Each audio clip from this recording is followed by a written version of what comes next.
Et donc on aimerait là que la discussion se concentre sur les cheminements qui aboutissent à ces renouvellements de pratiques en matière d'aménagement, de développement local des territoires, en matière de gestion des environnements, de préservation du patrimoine bâti, etc.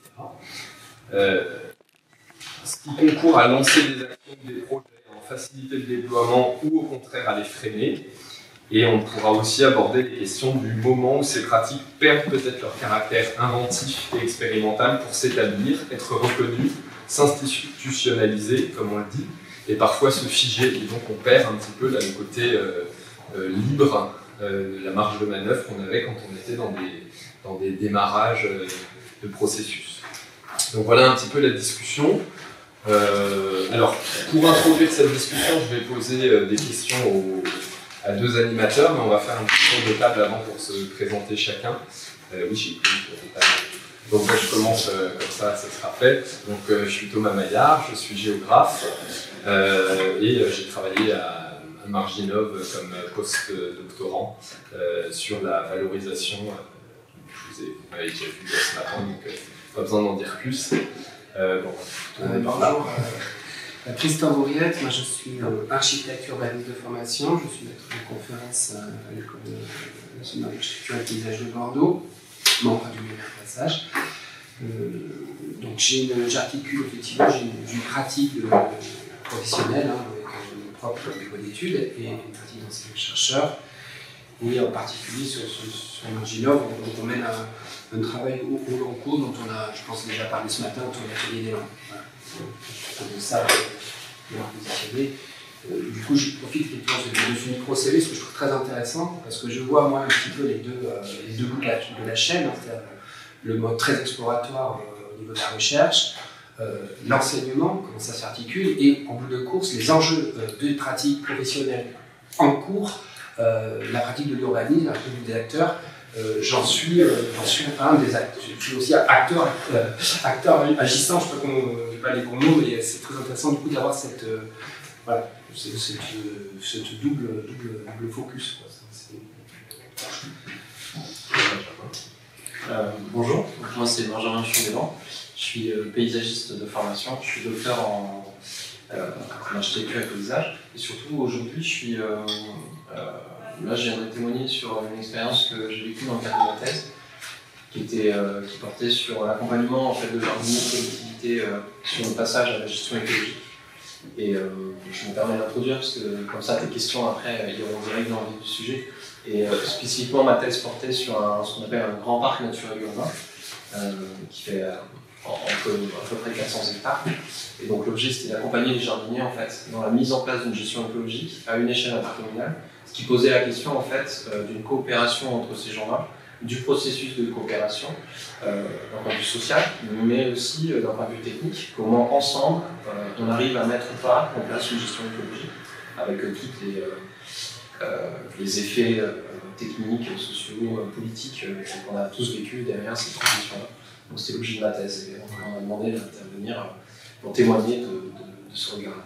Ouais, ce qu'on peut rajouter, c'est que donc, ton territoire, à travers ce projet-là, il faisait partie des territoires laboratoires de Marginov. Ouais. Alors il a démarré un peu avant Marginov et donc on a injecté un petit peu dans Marginov aussi.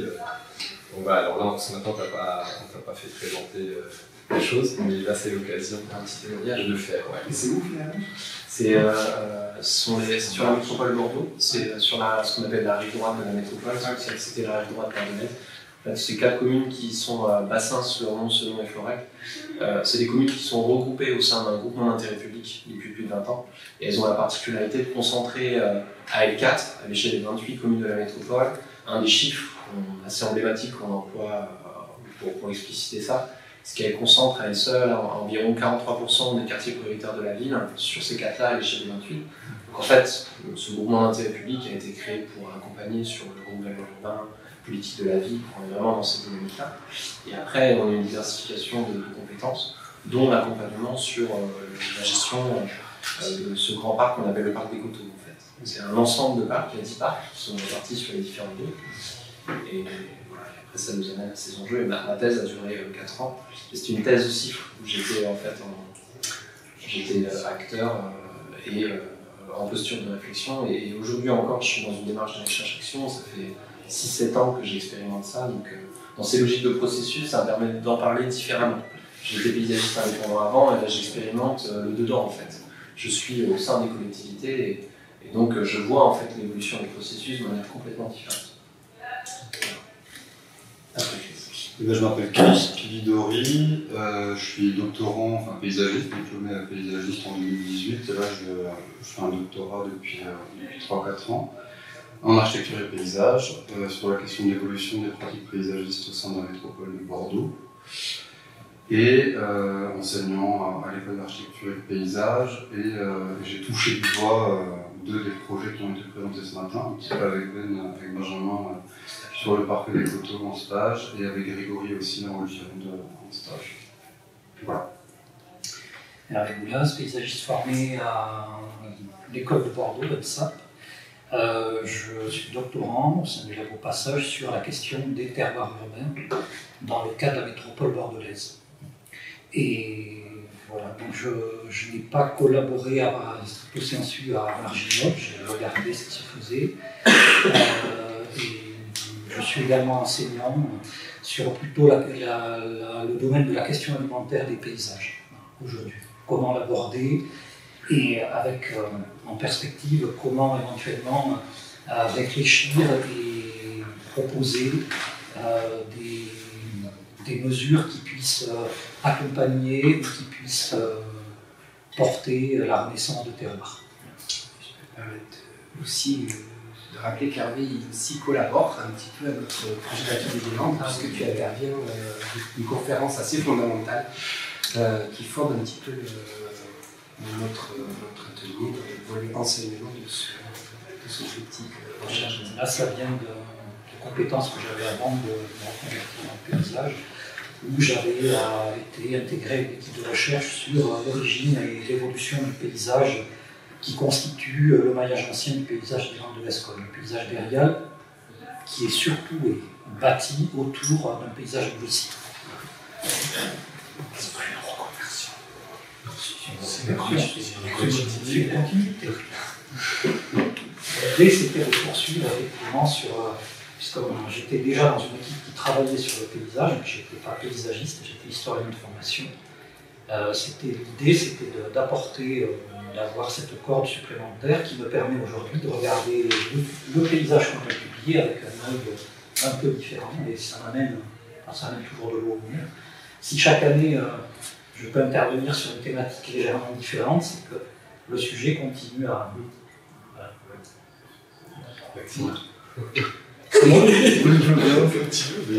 Je peux me présenter, mais je vais passer d'atelier en atelier. Mais Maxime Foucard, pour ceux qui ne me connaissent pas, paysagiste et donc membre d'une équipe, d'une association qui s'appelle Les Bobines du Paysage, qui a été citée un petit peu ce matin. Et on est spécialisé dans la production de supports de médiation au sens large, beaucoup de films. Donc c'est pour ça que je filme tout aujourd'hui, mais voilà, aussi de la représentation graphique du texte, des travaux photographiques, voilà, pour faire de la médiation, de la sensibilisation, de la pédagogie auprès du grand public ou de publics plus spécifiques sur les grandes questions territoriales, paysagères, etc. Donc voilà. Du coup, je suis un peu satellite à tout ce qui se raconte là aujourd'hui, et je suis là surtout pour faire un petit reportage sur la journée et pouvoir nourrir le site de Marginov. Voilà, qui rend raconte du séminaire d'aujourd'hui. Du coup, moi c'est Jean Baudouin, je suis étudiant à l'Université de Lyon et je suis là depuis février en tant que stagiaire à Passage, où je fais mon mémoire sous la direction de Bernard sur les évolutions paysagères de la corniche de la Gironde, donc entre Bourg et la Horde de Tours. Et voilà, et je m'intéresse au processus de mise en paysage, enfin et au changement un peu de nature paysagère de cet endroit. Bonjour, je me suis présenté ce matin un petit peu. Je suis François Hénaud, technicien au conseil départemental de Atlantique à Bayonne. Et je suis en charge de pas mal de problématiques environnementales, dont le paysage. Je suis pas paysagiste de formation, je suis une sensibilité à tout le monde, mais je suis plutôt gestionnaire d'espace naturel de formation.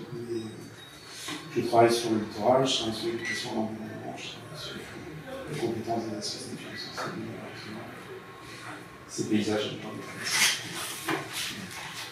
Du coup, moi, ça m'a amené à une question, ça me permettra de mieux comprendre aussi d'où vous parlez.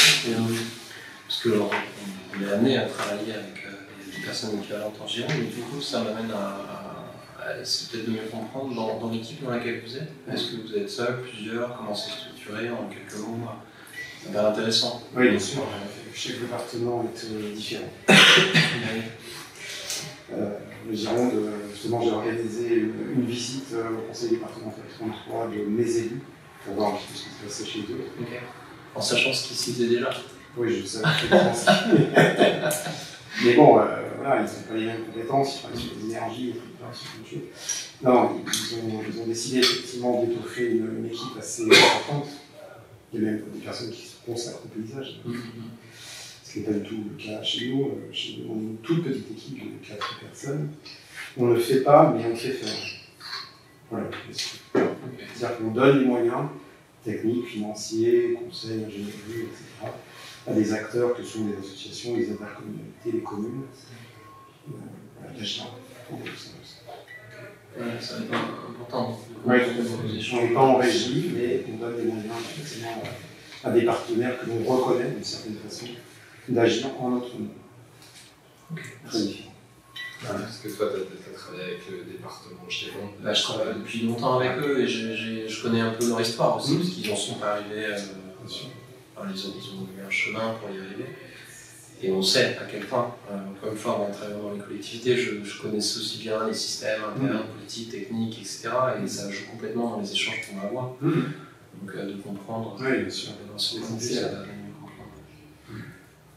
Et vous pourriez peut-être juste citer ou situer les différents espaces que vous gérez, qu'on connaît un petit peu. Comme tout, s'agissant de la politique de la compétence des espaces naturels sensibles, c'est une compétence historique, puisqu'elle a été instituée par la loi de finances qui date de 1958. Vous voyez, c'est quand même un peu de temps. Qui a été d'abord développée sur la façade méditerranéenne, sur les littoraux méditerranéens. En fait, c'était en réaction simplement à l'urbanisation croissante des littoraux. Et dans les années 70, cette disposition qui avait été prévue s'est étendue sur tous les littoraux. Et donc, dans beaucoup de départements, la Gironde demande le Pyrénées-Atlantiques, Charente-Maritime, c'est pareil, cette compétence a été désignée sur les cantons littoraux. Donc, en fait, on a préservé ça à l'époque, puisque les départements n'étaient pas forcément dotés de moyens humains, c'est l'État qui avait pris en main. C'était d'ailleurs chez nous, c'est un arrêté ministériel qui a déterminé un certain nombre de zones à condition. On considérait par exemple que la corniche là c'était un site. C'est ça, je pense à ça. On parlait de corniche. Ouais, j'étais le dimanche dernier. Voilà. Ouais, voilà donc c'est l'État. Ensuite, ça a été le préfet, il y a eu des actes de décentralisation. Finalement, c'est des zones. Et donc, ces zones-là protégées s'interposaient contre des formes d'urbanisation. On achetait du foncier pour s'opposer aux formes d'artificialisation. C'est une discussion qui a cours en ce moment avec le zéro artificialisation. Et donc, on a une quinzaine de sites effectivement sur le littoral. Mais depuis le milieu des années 90, on déploie cette politique à l'intérieur des départements, puisqu'aujourd'hui c'est une compétence que tous les départements disposent et mettent en place. Et pour bien comprendre les rôles partagés entre le Conservatoire du littoral et vos missions, D'abord, comme je le disais, cette politique préexiste à l'instauration du Conservatoire du littoral, qui avait, si je m'abuse, 1976. 67, c'est la loi de la nature. Et non, c'est juste après. Vous voyez, il y a déjà une petite différence. Et ensuite, naturellement, on essaie de façon intelligente de ne pas se marcher sur le pied. Sur la corniche, par exemple, on demande, compte tenu du fait que le Conservatoire du littoral est peu présent sur la côte basque, très peu présent, on leur donne plutôt l'opportunité d'agir. C'est-à-dire que ce sont eux qui achètent plutôt que nous. Et en Gironde, par exemple, ce sont les agents du conseil général départemental qui gèrent. Vous savez que c'est l'établissement public foncier, l'établissement public à caractère administratif, dont l'objet social, ce n'est simplement que de protéger par l'acquisition foncière. Il y a quelques investissements, bien évidemment, mais il ne gère pas. Il confie la gestion à des tiers que sont des collectivités, des communes souvent, des syndicats ou des associations. Et en Gironde, c'est le département, les agents du département, par exemple sur Sète, ce sont les agents du département qui gèrent notre propriété. Donc vous voyez, on trouve des solutions intelligentes. Alors c'est pas exclusif. En Gironde, il y a des Absolument. exceptions, mais c'est avec la majorité, parce qu'ils ont les moyens. C'est ça. À toi, Thomas. Désolé. Tu n'as pas la peine, hein, Si je suis géographe, pour mémoire. Vous êtes en Je géographie. suis géographe aussi, Oui, mais je le précise. La discussion s'est déjà bien entamée. J'avais prévu de faire des petites tables rondes avec les deux animateurs qu'on avait anticipés. Ouais. Bon, peut-être commencer comme ça, peut-être. Alors, peut-être pour revenir sur l'atelier des Landes, puisque c'est ce qui est le plus frais dans notre esprit par rapport à ce matin.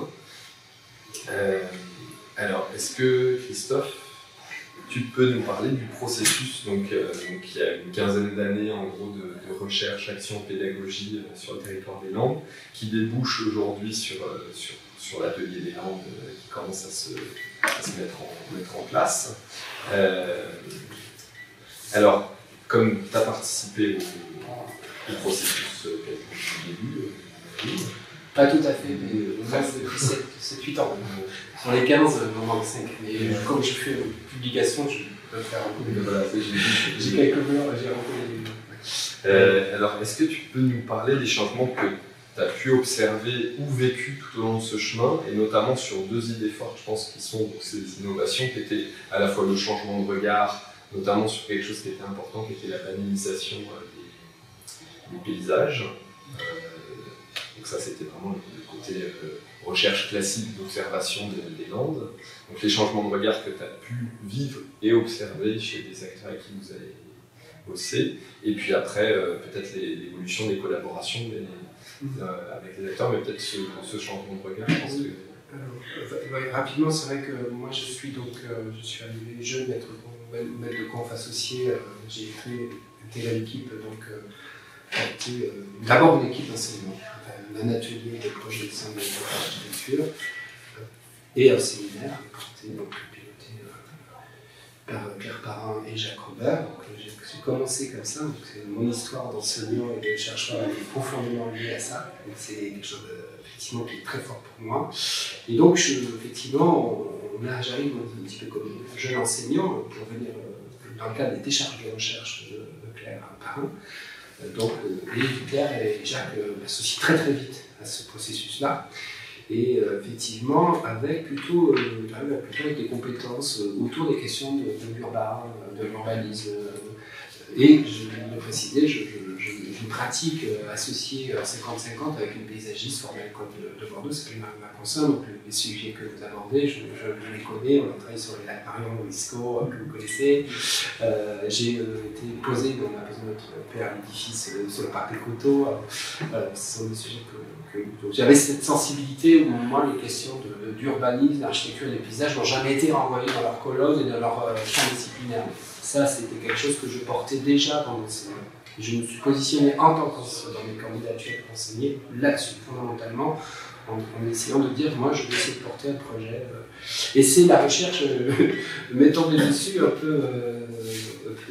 peu comme une espèce d'évidence. Voilà. Alors, effectivement, pour revenir donc, Claire et Jacques avaient déjà entamé un travail plutôt à l'échelle du Barval, sur plutôt la partie bassin, dans une première commande. Et moi, j'arrive plutôt à te parler de ce que je connais beaucoup mieux, c'est que j'arrive avec un ancrage territorial avec la communauté de communes. Son ancien nom, c'était, je les confonds, Haute-Lande, c'est son nouveau nom, Haute-Lande, et le parc naturel régional. Ce double partenariat est assez fondamental.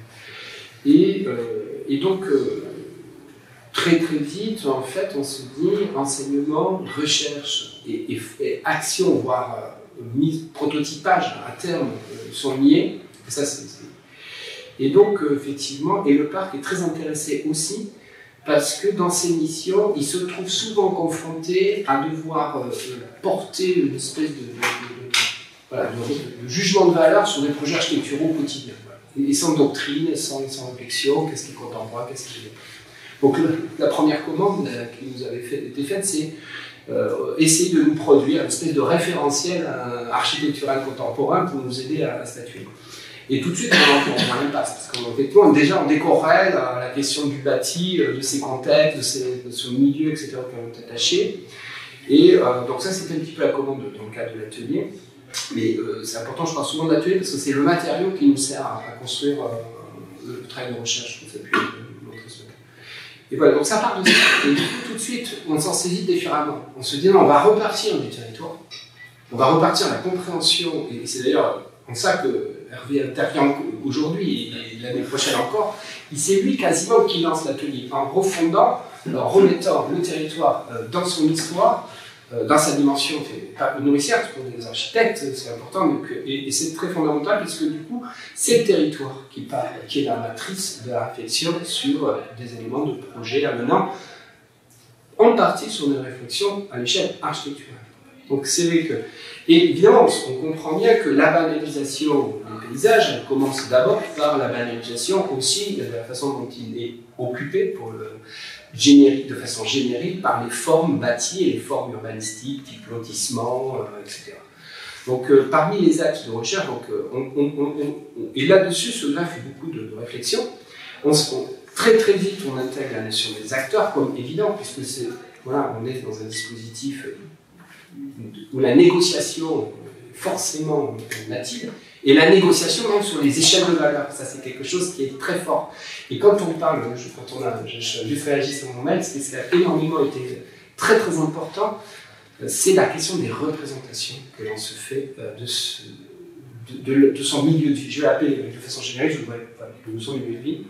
Et cette représentation, ce qui est très intéressant, c'est qu'on utilise l'outil de l'atelier de projet, donc plutôt l'action en fait, le fait d'agir, pour lancer une espèce de miroir.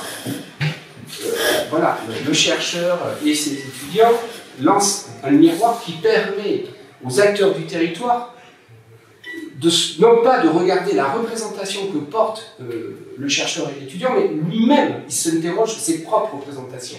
Et c'est dans cette chimie là, des représentations qu'on peut travailler. C'est-à-dire que sinon, on se trouvait, c'était la commande initiale, nous, porteurs, sachants du territoire architecte, on va amener nos représentations, nos systèmes de valeurs, voilà, qu'on va poser, aussi légitimes, aussi structurés, aussi documentés soient-ils, on va les poser sur le territoire.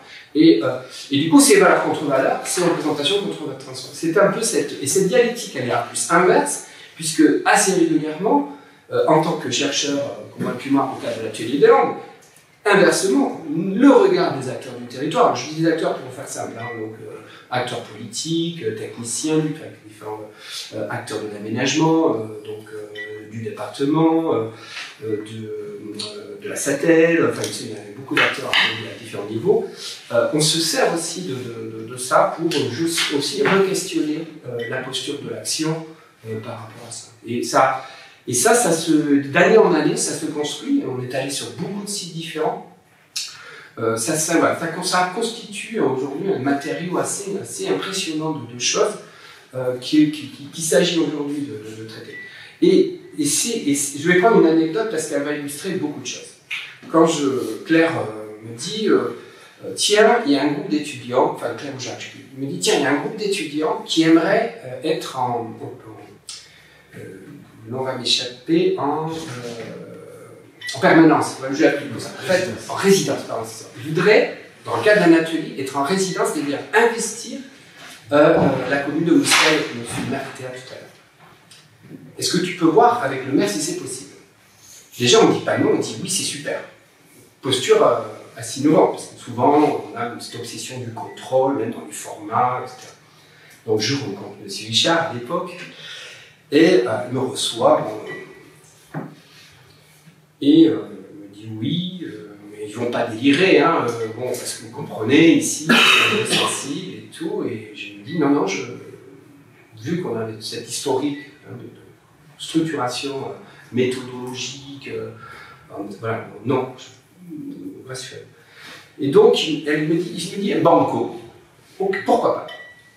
Et donc, nos étudiants s'installent le mardi après-midi, tout seul, sans nous, sur la salle des fêtes, dans la salle du conseil municipal de Mousselet. Et ça va être déjà, premier changement de regard, tiens, une jeune génération vient sur le territoire.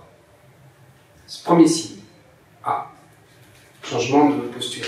Il n'est plus depuis Bordeaux, depuis l'école, depuis nos agences, depuis nos bureaux, qui vient sur les... Première chose, donc voilà.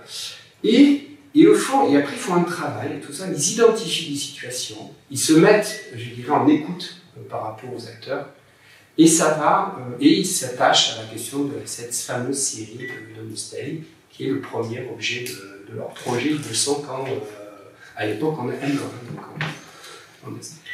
et voilà, et ça va être à partir de ce moment-là, c'est-à-dire qu'à un moment, c'est vrai que nous, en tant qu'enseignants-chercheurs, on était finalement, on savait, on crée le terreau pour que ces choses puissent arriver et qu'elles soient en empathie avec le territoire, en écoute et en regard partagé. Et à partir de là, finalement, ça a fécondé. Voilà. C'est-à-dire, ça a fécondé, parce qu'eux se sont mis en écoute des autres représentations. Alors, ça s'est traduit par, ils ont retrouvé un ancien ouvrier de la Syrie qu'ils ont interviewé. Ça a été d'être les cafés ouverts, c'est-à-dire que les habitants peuvent venir. Voilà, des méthodes qui me semblent relativement connues pour vous, mais dans une école d'archi, qui ne sont pas forcément le modèle dominant, c'est qu'on puisse dire. Et puis nous, derrière, ça nous a permis du coup aussi de gagner le pari de la confiance. C'est un énorme, parce que pour se confronter à nos représentations, il faut qu'il y ait un contrat de confiance. Ça peut, peut-être, je ne vais pas faire trop long, parmi la question des ruptures. Enfin, qu'à un moment, je pense que tout ne peut pas être construit dans la rupture. Tout ne peut pas être fait. Il y avait, moi, c'est plutôt l'option qu'on a prise, c'est à un moment, s'ils doivent émerger des enjeux de confrontation, parce que c'est pas, ça se fait pas, c'est pas les bisounours, c'est un moment, mais à un moment, il y a un contrat de confiance où des expertises, les expertises d'usage, les expertises habitantes, sont respectées comme telles. Voilà, les expertises scientifiques, qui ne sont pas nécessairement des expertises de projet, sont respectées comme telles, sans nécessiter la prédominance qui est inscrite un petit peu d'un métier qui a longtemps été structuré dans une opposition maître d'ouvrage non sachant, c'est écrit comme ça dans les textes. C'est rappelé, le maître d'ouvrage est non sachant, l'architecte est un sachant. Et ça, si on ne comprend pas ça, on ne comprend pas le point de départ. Et là, ici, il s'agit de dire non, le maître d'ouvrage est sachant. Enfin, une partie de la maîtrise d'ouvrage, on extrapolé. Il y a une expertise qui est connue. Donc forcément, on a flouté cette lisière, cette frontière entre les deux. Et c'est là que se trouvent que les enjeux contemporains que travaille plutôt aussi ces derniers temps, parce que j'avais une responsabilité de gouvernance, voilà, il a travaillé beaucoup là-dessus, c'est-à-dire comment on fabrique de la connaissance, de l'usage, et qu'on floute cette frontière entre maîtrise d'ouvrage, maîtrise d'œuvre, entre, voilà, je vais résumer ce que je voulais dire pour lancer. Dites-moi si je suis la résidence, elle est en quelle année? Alors, il faudrait que je retrouve les dates. Ouais, quelque chose comme ça. Ouais. Oui, un petit peu. Oui, ouais, 2006, parce que je fais le bouquin l'intitule. Enfin, je vais te retrouver les dates, c'est 2007. Ouais. Voilà, et ça, c'est cette résidence qui a été le point d'amorce, qui fait que c'est hyper. Alors, je ne voulais pas faire trop long, donc qu'est-ce que ça va déclencher? Changement de zonage de PLU de Mousselet. Ou en tout cas, révélation par l'image, la production de projet n'est pas une. Enfin, j'espère, d'ailleurs, les étudiants ont compris eux-mêmes, n'était pas l'aboutissement du processus, n'était pas une espèce d'image qui a été enfermée. Parce que souvent on dit l'image, la perspective, elles sont hyper réalistes, elle a servi de déclencheur d'imaginaire pour se dire, là il y a un truc. Alors forcément, et là il y a un truc, et monsieur le maire a dit, oula, ça c'est classé, pour faire un peu technique, zone urbanisée, habitat, enfin mix, en gros, quand on dit mix, ça veut dire habitat, à cause des valeurs. Eh bien, il a pris sur lui, en se mettant, monsieur Garotte, propriétaire du terrain, à dos, il a dit ça, on était dans le cadre d'une réforme des règles, il a dit non, là, je sursis à statuer, je veux réfléchir. Et ça a conduit Déjà, voyez, ça c'est l'action de ne pas agir déjà, ce qui est pas, en fait, qui est une forme d'action. Il a dit non, je veux réfléchir par un élément déclencheur.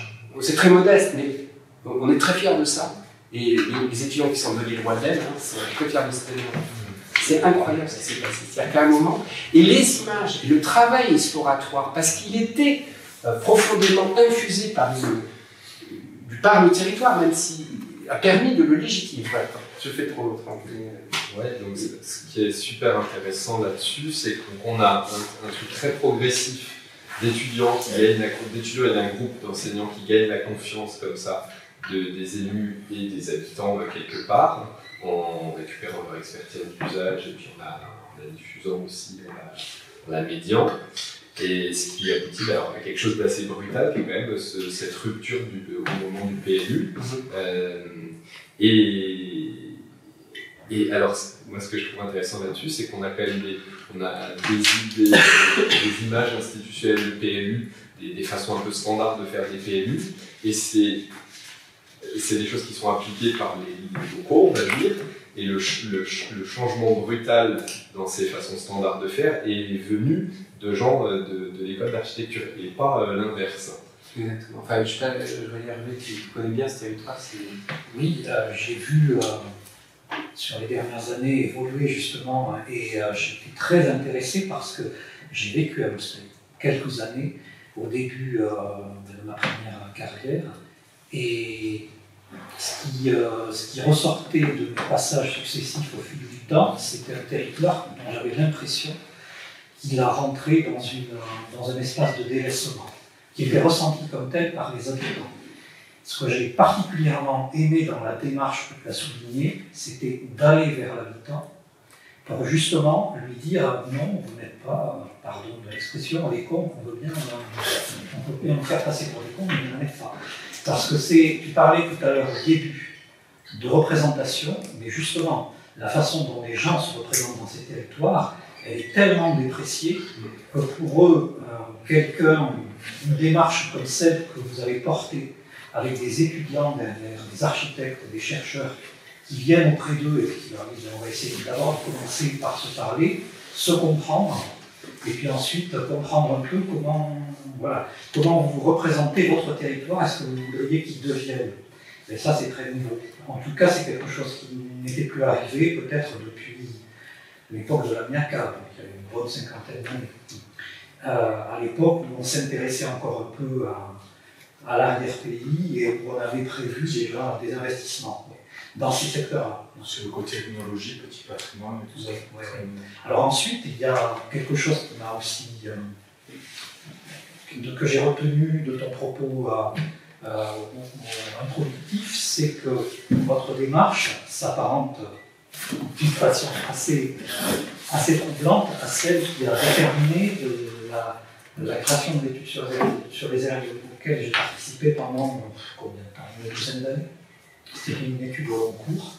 Au départ, c'est venu du fait que les représentants de l'État, qui étaient à l'époque la graine et la drape, n'avaient aucun référentiel, notamment en matière architecturale, pour juger de ce qui était intéressant éventuellement à classer sur l'inventaire supplémentaire des monuments historiques, à du moins identifier comme de l'habitat landais à protéger.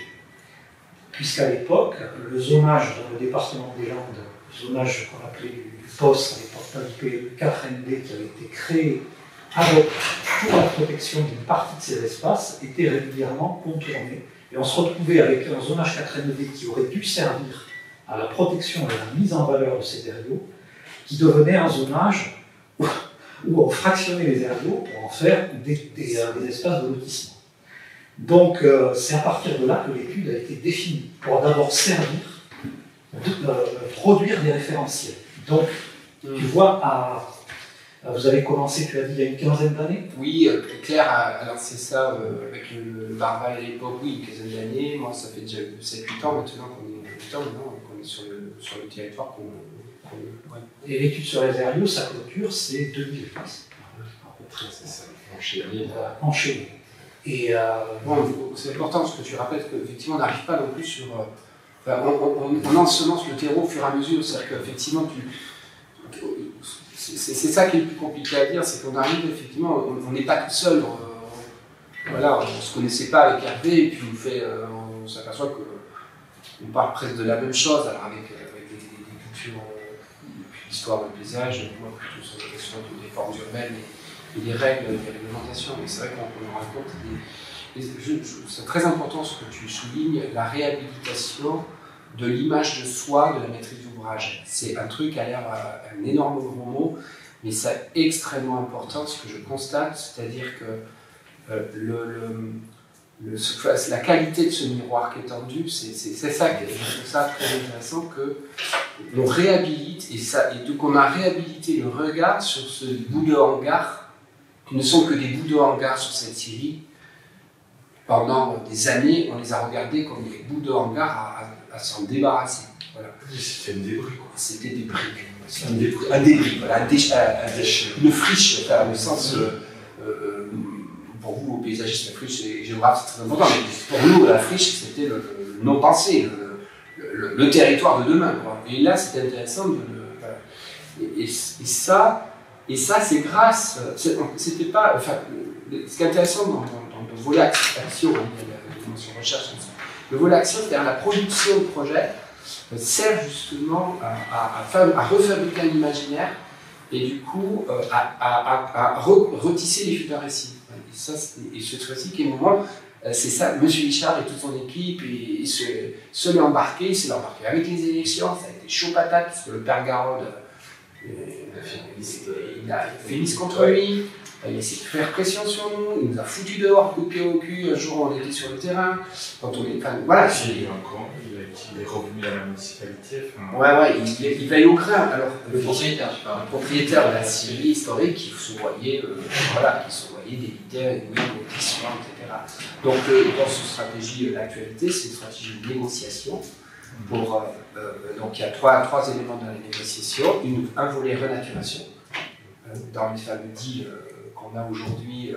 En gros, je vais la faire simple, les agglos s'achètent la minéralisation avec le territoire, les parcs de la Dour, les Landes et tout, cette espèce de truc invraisemblable où les territoires constituent des banques de renaturation pour compenser une compensation. Il y a un marché invraisemblable qui se lourd, c'est pas du tout la loi, donc il y a une partie de renaturation qui permet presque d'amener de la ressource financière, on le dit, une partie autour du projet d'atelier des Landes, autour de la développement éco, l'apprentissage, les formes de formation et l'enseignement, etc. Et une partie qu'il a fallu concéder à M. Garode. Voilà, donc on est dans ce jeu d'acteurs, voilà. Mais au demeurant, il n'a pas lâché. C'est remarquable, parce que c'était pas gagné du tout. Le problème de ces populations, c'est d'avoir été figé dans des représentations de soi et du territoire qui sont des représentations dépréciatives, installées là depuis 170 ans, je dirais à peu près. C'est-à-dire qu'avec la création du massif forestier tel qu'on le connaît, qui a échappé aux locaux pour passer ensuite dans le domaine de l'État, à partir de la loi de 1857, parce que c'est en fait l'État qui a pris l'initiative, même si elle a laissé ensuite faire de l'initiative privée. Cette initiative privée, dans un premier temps, elle s'est retrouvée aux mains d'investisseurs qui avaient des moyens très importants et qui venaient souvent des investisseurs parisiens ou des gens type Chambreland qui lui venait de Martinique, avait été installé à Bordeaux comme ingénieur des ponts et chaussées et qui investissait au nom d'investisseurs parisiens qui allaient acheter, mettons, 1000, 2000, 3000 hectares dans telle ou telle commune. Et donc les locaux se voyaient dépossédés de leur espace. Et derrière, pour faire passer la pilule, on a inventé des représentations montrer aux Landais un territoire arriéré, un territoire sans histoire. C'est là. Tu vas un peu vite. J'aimerais qu'on parte sur la représentation, parce que tu es dans une représentation. Tu vas un peu vite. Ça mérite un vrai débat sur l'histoire, sur les représentations. Excuse-moi, je préfère qu'on mette sur. On va partir sur Parce autre que là, chose. tu vas t'appuyer là-dedans et ça va nous prendre l'heure. Et je pense que ça va être modéré. Ça peut être modéré. C'est une part de ça, tu as raison. Il y a une part de dépréciation qu'on retrouve dans nos territoires et qui n'est pas forcément non plus. Qui peut être historique, mais sur plein d'autres. Par exemple, dans la Creuse, tu vois, une image collective qu'on a de ce genre de territoire. Mais les locaux, pour autant, je ne sais pas si ils vivent ça avec cette image si dépréciative que tu l'évoques. Ça mériterait précision, ça mériterait pas mal de choses. Et si tu veux bien, je veux bien qu'on revienne sur ces questions de processus, parce qu'on est en train de passer sur autre chose. Mais par contre, c'est hyper intéressant tout ce qui s'est dit, les questions d'effet miroir. Et peut-être qu'on peut. Moi, je veux bien qu'on se donne la parole, parce que est-ce que c'est des choses que vous avez déjà vécues, par exemple, en termes d'expérience sur les différentes choses que vous avez eues? C'est-à-dire une intervention, en fait, parce que j'ai compris, vous utilisez pas mal de partenaires, fonctionnement. Est-ce que.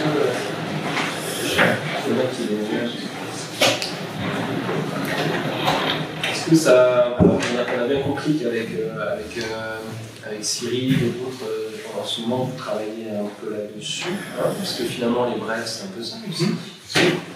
Complètement là-dedans.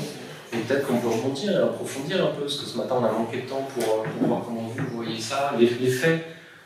Qu'est-ce qui fait que quand vous avez découvert ces travaux qui étaient menés par Cyril et d'autres, comment aujourd'hui ça a amené une commande et comment vous vivez? Parce que ça nous intéresse, moi je trouve, justement dans cette histoire de processus, ce qui est d'innovation, c'est-à-dire qu'on a, juste pour essayer de synthétiser mon propos, on a un paysagiste qui développe une pratique assez atypique, celle qui a été présentée ce matin, mais quand même assez atypique. Moi j'ai vécu, il y a quelques années de ça, quand je travaillais avec lui sur la classe des paysages d'Auvergne, c'était pas du tout mûr. Ce matin, je lui ai dit, tu as vachement mûri ton affaire.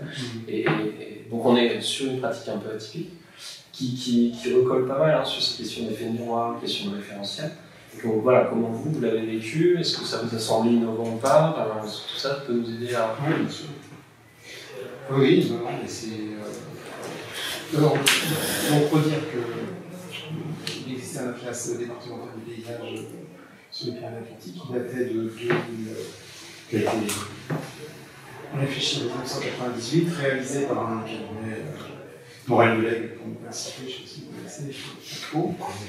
Voilà, qui a produit cet ouvrage effectivement assez important. Mais qu'il a. En 98 du coup. Alors, ils l'ont réalisé en 2000 et il a été édité en 2003. D'accord. À 150 exemplaires, mais sous une forme qui était assez conséquente, avec des feuillets, etc. Uniquement sous forme papier. D'accord, et du coup on était, juste pour qu'on resitue, parce que moi je ne maîtrise pas bien l'histoire de cette mouvance-là, on est dans les premiers ou ouais. On a les premiers, oui. Il y avait une quinzaine de faits à peu près. Mais dans ces mêmes temporalités quoi, 90-2000. 93 c'est la loi et les premiers sont en 97 c'est la Gironde, c'est un des premiers. Ouais. Ok, bon, très loin. Sauf que ça a été fait en chambre, ça a été fait sous les techniques de l'époque, en chambre, avec un certain nombre de sachants, non ouverts effectivement à la commission, et des personnes voilà, qui pensaient que, je pense, le paysage, ça ne se travaillait que sous l'angle sensible, que sous l'angle visuel.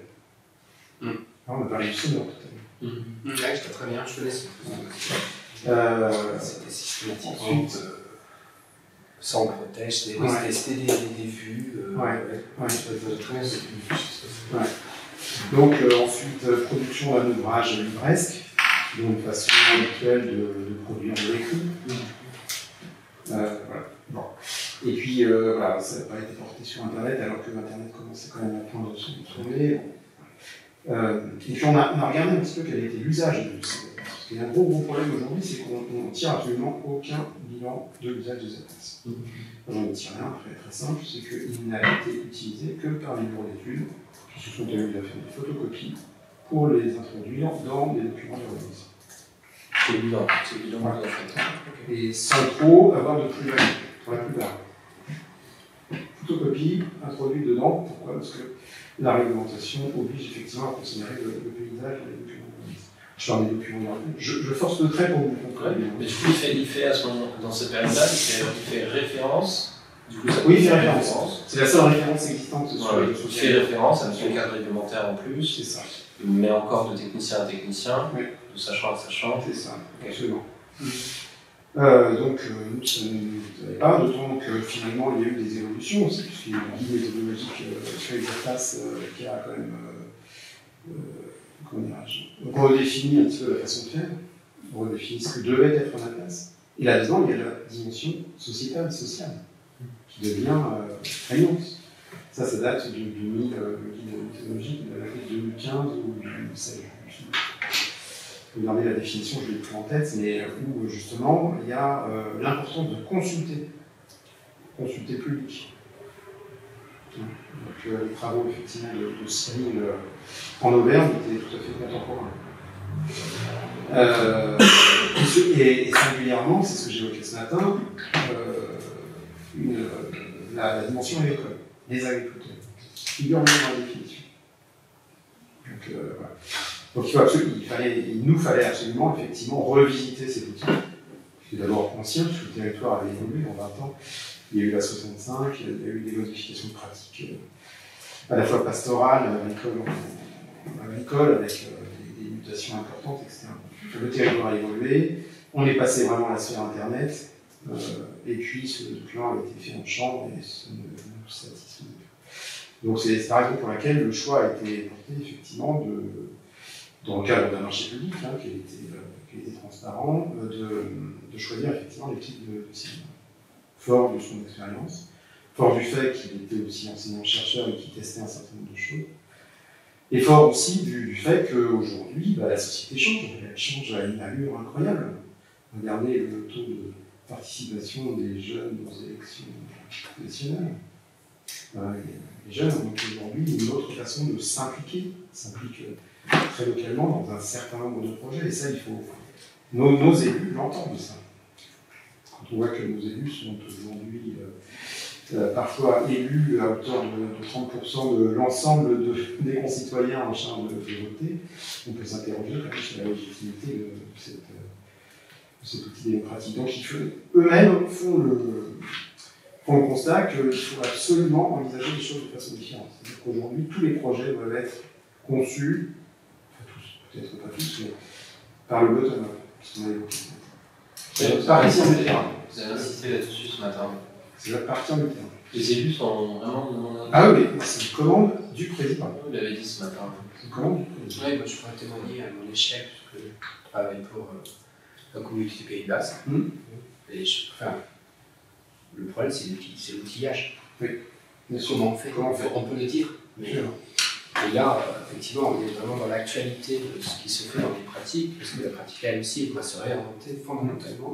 C'est comment on répond à cette demande à la fois sociale relayée par le politique pour reconstruire des politiques, des modes de rédaction et de construction de ces documents qui tiennent un petit peu plus compte de cette dimension. Qu'est-ce que tu veux dire par là? Parce que toi, tu vis une commande. Voilà, moi je vous commande une autre échelle. Il s'agit de réfléchir sur l'embryon d'un PLU bioclimatique sur la ville de Bayonne.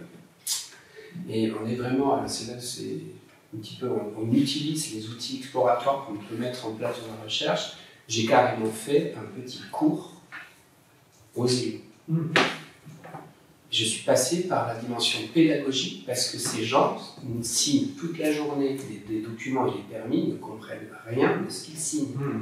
Je prends un exemple, je leur mets une diapo, il y avait 15 permis de construire sur le territoire bayonnais que j'ai collés volontairement à la même échelle, tous identiques, sur un secteur d'1 kilomètre de long, à peine. 15 trucs. Donc là, il s'agit de questionner le train vert, train bleu, les incidences, tout ça. Donc on fait un travail, effectivement. Et donc on est obligé de construire de nouvelles méthodologies. Parce que, évidemment, moi je suis dans le cadre d'action, qui est un petit peu aussi le vote, c'est qu'à un moment, nous, on est aussi dans le cadre de l'action de la démocratie représentative. C'est-à-dire que l'élu, on ne peut pas s'amuser à le chanter, parce qu'à un moment, il doit prendre sa responsabilité. Mais de ce travail, les élus, quel que soit. Il y a un enjeu de formation, il y a un enjeu d'être au rendez-vous. Et voilà, c'est partie des choses qui sont. Il y a eu un appel des maires de France il n'y a pas très longtemps sur le fait de demander de déformer une déformation. Sans préjuger du prochain COPI qui malheureusement a été annulé, mais c'est pas le 20 septembre, l'idée c'est de former effectivement les élus, de former les techniciens instructeurs. Il faut rechaîner tout ça, ce processus, parce que du coup, voilà, et évidemment, ça c'est vraiment dans l'actualité du sujet. Alors, PLU bioclimatique ils sont aujourd'hui liés à des enjeux, parce que tout ça est en train de fusionner les dimensions environnementales, les dimensions paysagères, les dimensions bioclimatiques, et l'actualité, c'est la question de la santé. On sait très bien que maintenant, c'est pour ceux qui prêchaient dans le désert pendant des années en disant que la question de la présence du végétal, la question des trames des vivants, il y a une dimension de protection, elle devient aussi, du point de vue presque de la survie, parce qu'on de population urbaine, on voit les chiffres qui sont annoncés sur Bayonne sont terrifiants. Hein. On est en entrée océanique, on va prendre très cher en termes de réchauffement climatique. Et là, ça commence à rentrer dans les têtes, donc il y a une espèce de moment clé où du coup, ces réflexions que l'on mène, ces processus-là, on les voit à l'œuvre, en tout cas, en tant que travail.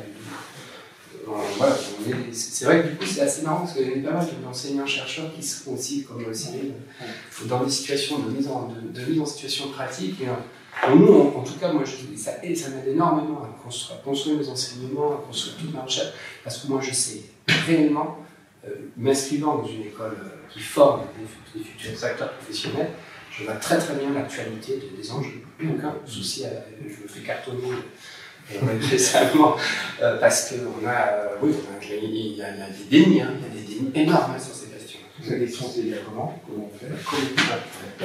Donc maintenant, il y a quand même beaucoup d'exemples qui sont mis en place sur différents projets, des projets urbanistiques, effectivement, mais d'autres aussi. Parce qu'on s'aperçoit que si le politique, effectivement, décide sur un territoire de développer un projet, souvent il est en opposition avec les riverains, qui sont parfois très conservateurs, ne serait-ce que de leur paysage. Ici, un exemple, on a un espace naturel sensible sur le site d'Areteglia à Vidar. On a renaturé, c'était finalement c'est la seule plage naturelle, il y a 5 plages sur Vidar, c'est la seule plage naturelle. Et pour cause, puisqu'elle avait été protégée par l'État en 1970, c'est un malaise. On l'a renaturé parce que c'était voué à être normalisé, là aussi. C'était voué à être un lotissement.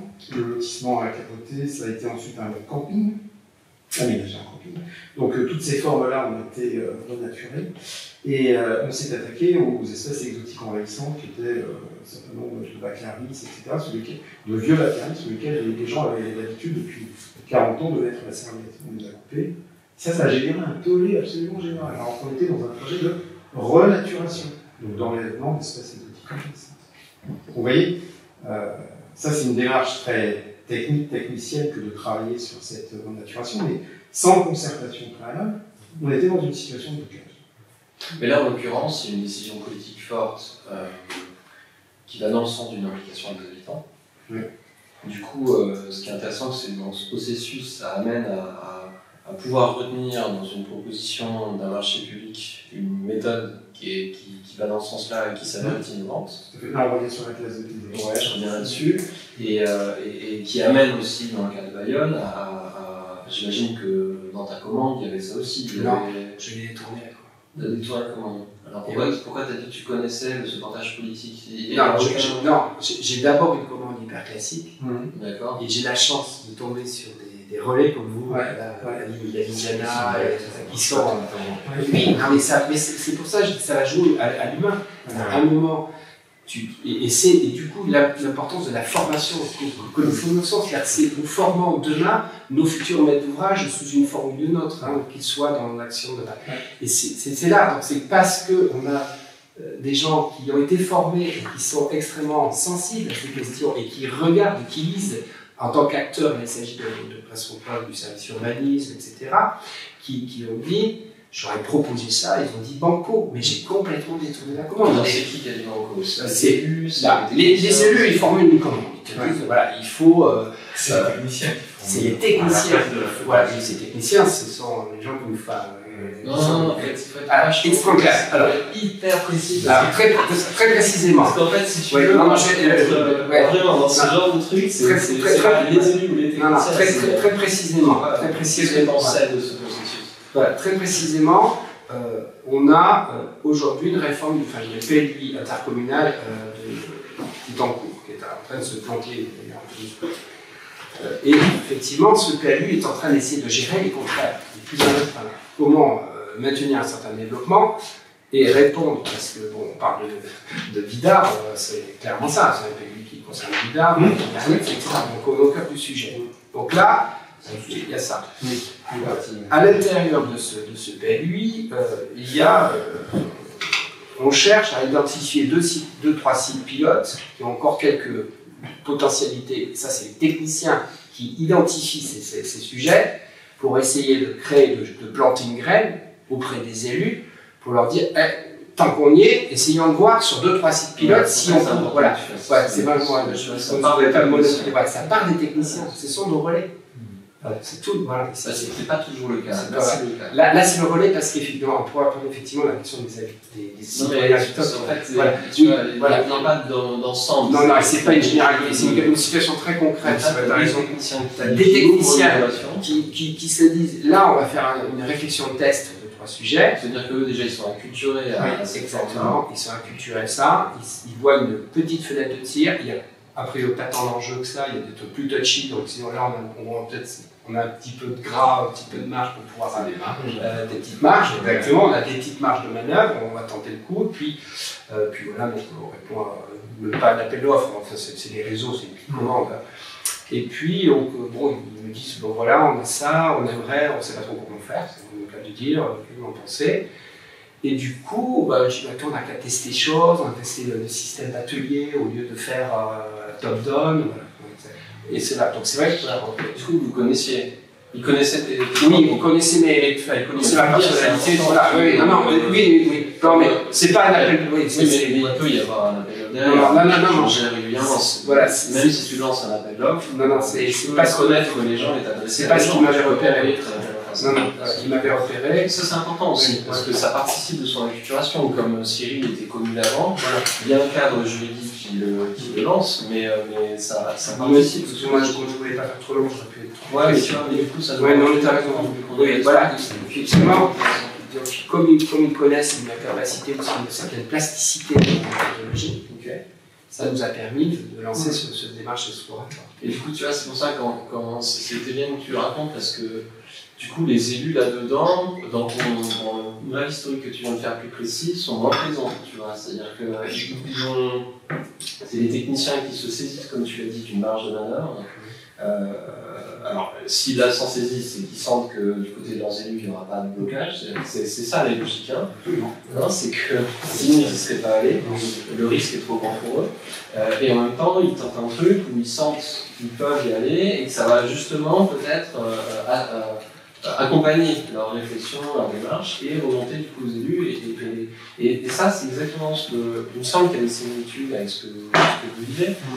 Ça revient aussi à ce qui a été témoigné sur la Creuse ce matin, c'est-à-dire que la présidente du département, qui était maire d'une petite commune avant, qui pendant 10 décennies, enfin une décennie, a accompagné le pays Conrail en marche, elle était très présente et du coup elle s'est acculturée à ses designs petits publics, etc., avec des voyages, elle avait vécu tout ce parcours-là. Et quand elle devient présidente du département, elle insuffle ça au département. Par contre, c'est pas si simple, et derrière il y a des frictions, il ne suffit pas qu'elle ait le pouvoir, et on voit bien que, comme l'a raconté Stéphane, qu'après quand il analyse ce qu'il en est resté, parce que la commande a eu lieu, et après ce qui c'est vachement intéressant, mais sur vos 2 cas de figure, on ne sait pas encore, ce serait de se dire dans 2 ans, qu'est-ce qu'a donné les techniciens pour nous dire, on a tenté un truc, qu'est-ce qui s'est passé, et sur la classe, est-ce qu'on a réussi à dépasser la référence pour que ce soit un vrai outil en fait? C'est encore un peu prématuré pour en parler, mais par contre on a plein d'autres exemples là-dessus. C'est intéressant de voir comment des élus locaux, des élus locaux non habitués à la concertation publique, qui considèrent qu'ils sont légitimes au titre de la démocratie, ils ont été élus, effectivement essayent sur leur propre initiative d'informer. Il y a les différents niveaux, il y a l'information, la consultation, la concertation, la co-construction. Essaye effectivement de rentrer un petit peu dans cette démarche-là. Je vous cite 2 exemples rapidement.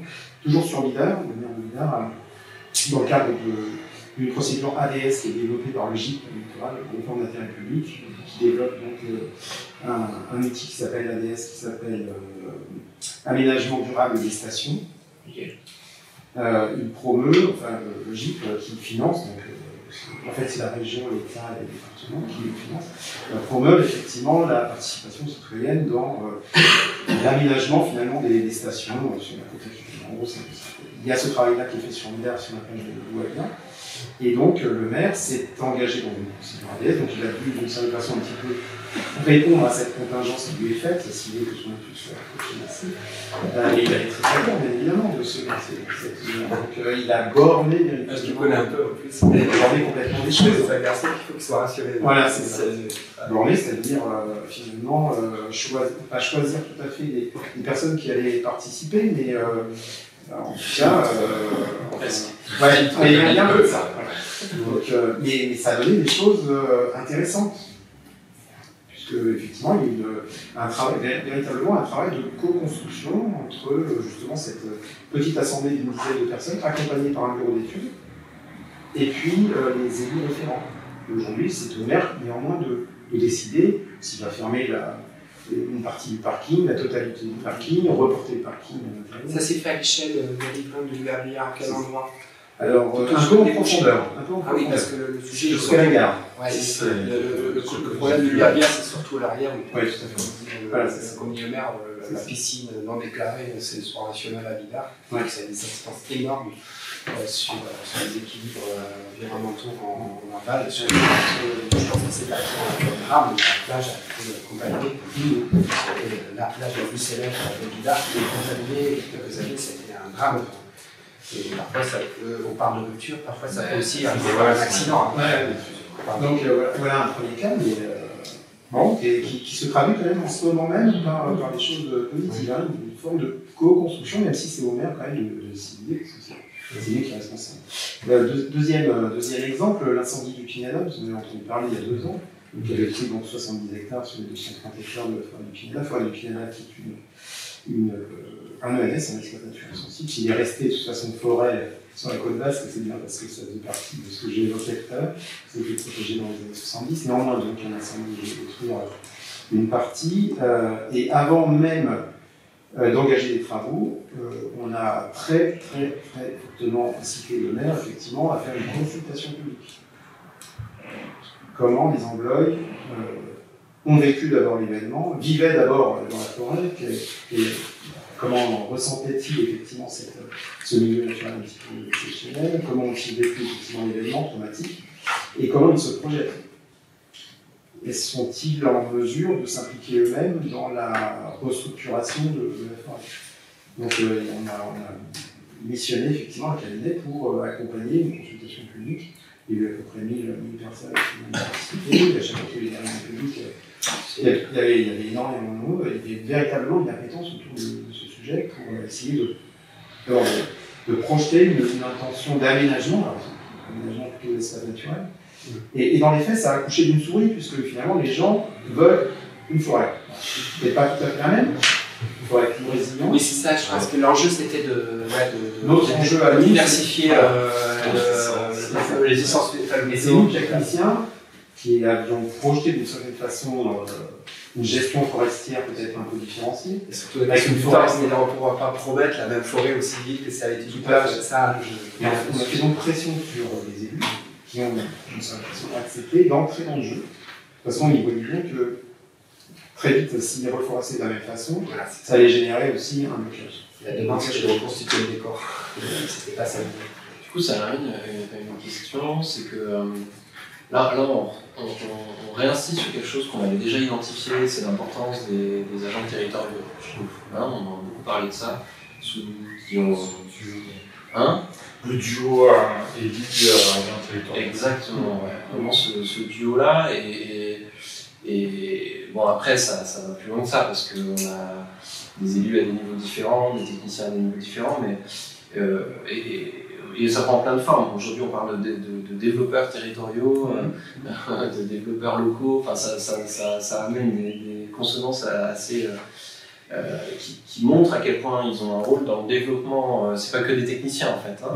La formulation va plus loin, je trouve. C'est vachement intéressant de voir comment ça progresse. J'ai reçu un mail du CNFPT il y a pas longtemps qui va encore dans ce sens-là, hein, sur des formations pour les développements territoriaux.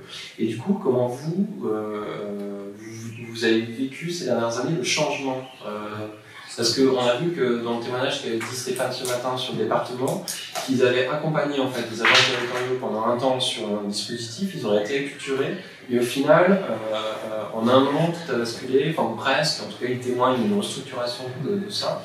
Et vous, par rapport à ça, est-ce que vous vivez, enfin vous pouvez témoigner d'un truc similaire ou pas du tout? Comment vous... Difficile, enfin on ne peut pas comparer notre situation avec celle de la Creuse, mais ce que j'entends, c'est que dès lors que le soufflet retombe, la nature reprend ses droits. Enfin, je veux dire, on reprend ses habitudes. Lequel soufflet? Ceux des élus? Non, puisque effectivement l'action d'animation s'est interrompue, si j'ai bien compris. Ah oui, vous voulez dire quand un prestataire s'en va, c'est ça, oui, voilà. Oui, ça on en a parlé aussi. C'est intéressant de continuer. Donc il y a ce moment-là, puisque finalement notre quotidien nous appelle tout de suite à revenir sur des réflexes qui étaient d'anciens réflexes d'une certaine façon. Et oui, donc ça revient à l'histoire de marge de manœuvre, c'est-à-dire qu'au moment où vous pouvez faire appel à quelqu'un, comme tu vois, les techniciens font appel à toi, vous faites appel à Cyril, c'est votre marge de manœuvre, elle est là, mais quand ils s'en vont, c'est là où ça devient... Il y a des freins aussi. Dans l'institution, du relais dans l'institution. Les problèmes. C'est pour ça que nous, on insiste beaucoup sur la classe de paysage, sur le fait que c'est pas une opération one shot, on va la faire se progresser dans le temps. On a un certain nombre d'idées pour faire en sorte que la classe vive et continue à se perpétuer aussi. On est encore dans cette idée, par exemple, que c'est pas une référence. Enfin, le mot référence, je le trouve vachement intéressant parce qu'une référence, c'est pas un outil justement. Ça fait partie de l'outillage, mais c'est pas vivant une référence. Là, vous disiez, on veut revisiter cet outil, vous voulez en faire un vrai outil. Et l'idée d'un outil, c'est qu'on le mobilise justement quand on en a besoin. Et le risque que vous disiez sur... en fait, presque la maîtrise d'œuvre ou l'assistance à la maîtrise d'ouvrage sur le long terme, c'est aussi un outil en fait pour vous. Bien sûr. Ça vous libère des marges de manœuvre. Non, alors, il ne nous reste plus beaucoup de temps, je suis désolé. Non, mais c'était pas nécessaire. Non, je suis pour toi, non, mais pour nous, ah bon? Non, mais sur l'idée quand même de ce que tu as mis en place à partir. Ouais, mais moi je pense que cette question. Oui, là il y avait un. J'ai des trucs à vous dire, mais je fais ça. Non, mais comment. Déjà hyper riche. Justement, mais comment tu veux. Est-ce que tu peux le mettre en parallèle? Est-ce que c'est quelque chose de complètement différent? Il y a des convergences.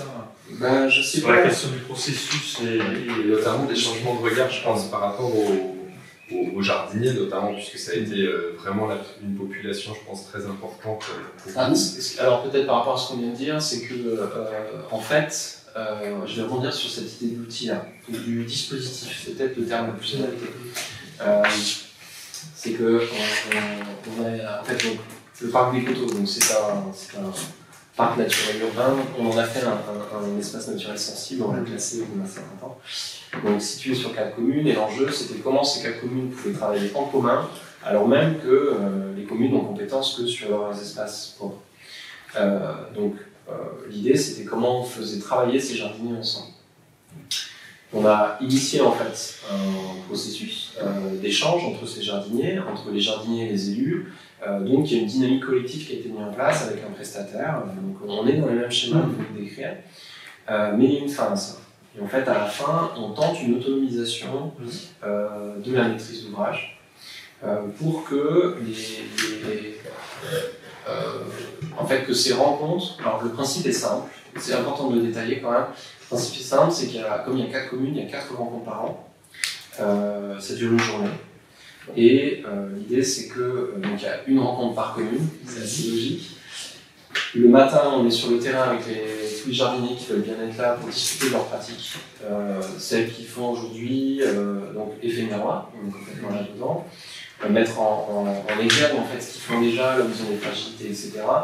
Et après l'après-midi, les jardiniers retournent sur l'activité et les responsables restent en fait pour transformer ça d'un point de vue technique et politique en opérationnel. Et donc on expérimente ça pendant 2 ans, et donc il y a une animation de ça, ça se fait pas tout seul. Et donc moi en tant que prestataire à ce moment-là, avec Stéphane Duprat d'ailleurs, on était les prestataires là-dessus. Et la tentative d'autonomisation, c'était de dire ça va être les responsables à tour de rôle qui vont animer le dispositif. Donc faire en sorte que quand on s'en va, ça puisse faire relais. Ça c'est la tentative. Seulement ça marche pas, parce que c'est pas si simple. Des jeux de personnes, des personnalités fortes, pas forcément le temps aussi, parce que ce qui posait la question c'était on a déjà peu de temps pour sa commune, alors comment on peut avoir du temps pour les autres? Et on a été loin là-dessus, parce qu'on a été jusqu'à évaluer combien de temps il fallait qu'ils passent chacun à ce dispositif pour que les élus le valident. Ils avaient besoin d'une validation politique, ce qui est tout à fait légitime, pour s'inscrire dans cette intercommunalité. Qui existe déjà via le GIP, mais peu importe, là on était sur un sujet bien, il fallait vraiment aller dans ce niveau. Et donc, on réfléchit à comment poursuivre ce dispositif-là. Il s'avère que c'est le GIP, donc le Grand Projet de Ville-Droite, c'est le nom, pardon, c'est tout le dispositif qui a apporté ça, je ne l'ai pas cité, c'est un groupement d'intérêt public aussi, qui comprend ces 4 communes et la métropole. Historiquement, il y avait l'État aussi, et donc c'est dans cette dynamique le renouvellement urbain. Et donc c'est il s'appelle le Grand Projet des villes droites. Donc c'est ce GIP qui avait passé la commande au nom des villes pour initier cette démarche politique. Et en fait, quand on se rend compte que, quand c'est pas une collectivité, quand cette institution se rend compte que l'autonomisation ne marche pas, on réfléchit à comment ils peuvent internaliser cette compétence et en fait recruter quelqu'un, pour le dire plus simplement, qui aurait les capacités de continuer le dispositif. Alors on fait un montage particulier, c'est la fameuse test CIFRE que je fais. Et donc moi je passe de l'animateur en assistance à maîtrise d'ouvrage à j'internalise le process. Et donc ce que je témoignais là-dessus, c'est qu'il y a eu une volonté, en fait, de faire appel à un prestataire, tentative d'autonomisation, un raté en fait, et le rebond qui a marché, mais qui a été un processus compliqué de la CIFRE, etc., et qui aujourd'hui est pérennisé, parce que moi je suis plus sur ce poste, mais aujourd'hui, le poste n'est plus remis en question. Il est financé, alors qu'on s'est battu pour le financer, ça a été très très compliqué. Aujourd'hui, cet outil est internalisé en fait. Et du coup, par rapport à ce que tu disais tout à l'heure, du coup, là, c'est là où la maîtrise d'ouvrage devient opérationnelle, sachant, tu as dit, on a eu de la personne compétente en fait, pour perdurer cette animation, etc., et qui vient compléter les compétences déjà en place. Mais là, en l'occurrence, ce qui manquait, c'était une capacité à la fois avoir des connaissances environnementales et de gestion d'un espace naturel, mais aussi et surtout d'animer un groupe, parce que l'enjeu c'est ça, c'est d'animer un collectif. Alors voilà, c'était pour rebondir sur cette idée de comment progressivement, et aujourd'hui moi ce que j'observe, c'est qu'après j'ai vécu quand même donc à plein de niveaux cette histoire, comme vous pouvez le comprendre, et ça n'a pas été gagné. Ça a été vraiment, il y a peu de temps où le poste est vraiment stabilisé. Moi j'ai quitté le poste il y a 2 ans, et quand je l'ai quitté, c'était pas encore gagné. Et là, j'ai une collègue qui, en redemandant les financements auprès du département qui finance selon l'ONS, la métropole, etc., c'est passé sans problème. Alors, on va avoir des difficultés ailleurs sur des financements de nouvelles actions, évidemment, quand ça se diversifie, mais sur le poste, c'est réglé. Donc, ça nous montre quand même cette capacité, en fait, au bout d'un process. Voilà, je peux rebondir là-dessus, j'avais d'autres choses à vous évoquer, mais elles étaient plus éloignées. Et donc ça nous amène, encore une fois, à cette idée de l'agent de la collectivité, je trouve. Oui, de l'acteur en tout cas. Oui, c'est vraiment important. Je ne sais pas si tu dois être au courant, c'est que bon, je connais par des côtés. Bien sûr. Voilà, et en fait, se pose depuis le début un problème de choix stratégique politique de la métro qui refuse de financer ce parc. Qui essaie, c'est aux communes de s'en débrouiller. Contre toute. Enfin, ça m'a toujours choqué. Et ce que Benjamin, je pense que tu as fait, c'est d'arriver à inventer quelque chose pour pouvoir le tenir. C'est-à-dire que c'est des petits bras, au fur et à mesure, qui portent derrière, clairement, des enjeux de valeur. Et c'est vraiment important ce que tu dis par rapport à ce que moi j'appelle oui, faire de la maîtrise d'ouvrage à la fois qu'elle soit sachante, et ces relais de ces agents territoriaux. Moi, je suis vraiment en train de dire qu'il faut que ces agents territoriaux soient des acteurs de projet et pas seulement des acteurs de projet, qui passent les plats. Non, mais c'était plutôt. Et là, on a vraiment le processus. Voilà. Et donc, ils sont maintenant à intégrer absolument dans le processus le plus tôt possible et de les rendre d'une certaine manière en situation d'empowerment, quoi, comment dire en anglais, c'est d'être en situation d'agir et pas simplement d'être, souvent on peut le constater, une fois que le prestataire se retire, il y a une espèce de gueule de bois, enfin, merde, comment on va faire? Parce que du coup, le technicien est recapté dans ses missions de base, souvent des missions de gestion. Alors, je n'ai rien contre la gestion, mais et à cela se rajoute la métropolisation ici dans les agglos, c'est-à-dire la disparition des relais des élus locaux qui ont pour la plupart disparu, qui étaient comme des points d'ancrage avec leur caractère plus ou moins, mais on avait des élus autour de table qui ont disparu pour métropoliser